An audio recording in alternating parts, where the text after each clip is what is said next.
CM Revanth Reddy తులసివనంలో గంజాయి మొక్క లాంటి వాడని, కాంగ్రెస్లో దొంగలాగా దూరి సీఎం అయ్యాడని తుంగతుర్తి మాజీ శాసనసభ్యులు గాదరి కిషోర్ కుమార్ మండిపడ్డారు.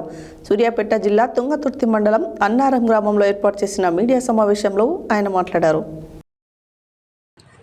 బుధవారం సూర్యాపేట జిల్లా తుంగతుర్తి మండలం అన్నార గ్రామంలో ఏర్పాటు చేసిన మీడియా సమావేశంలో మాజీ ఎమ్మెల్యే గాదరి కిషోర్ కుమార్ మాట్లాడుతూ, సీఎం రేవంత్ రెడ్డి తులసివనంలో గంజాయి మొక్క అని, కాంగ్రెస్లో దొంగలా దూరి సీఎం అయ్యాడని అన్నారు.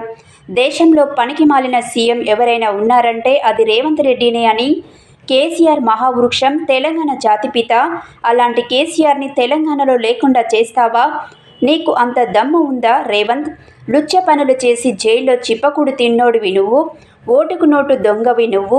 పొద్దున్న లేస్తే కేసీఆర్ నామజపం తప్ప నువ్వు ఒరగబెట్టింది ఏమీ లేదన్నారు.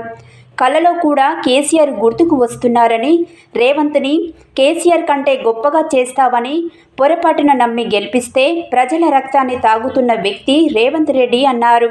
ఏడాది కాలంలోనే రేవంత్ రెడ్డి పాలనపై ప్రజల సావును దినాలు కోరుకునే పరిస్థితి ఏర్పడిందని, తెలంగాణ రాష్ట్రానికి ముఖ్యమంత్రి కాబట్టి పదవిని చూసి మేము గౌరవిస్తున్నామని, కానీ నువ్వు మాత్రం పిట్టెల దొరలాగా తుపాకీని పట్టుకొని తెలంగాణ ఉద్యమకారులపై కాల్పులు చేసిన నువ్వు ఈరోజు కేసీఆర్ గురించి మాట్లాడుతున్న అబద్ధాల కోరు సీఎం రేవంత్ రెడ్డి అన్నారు.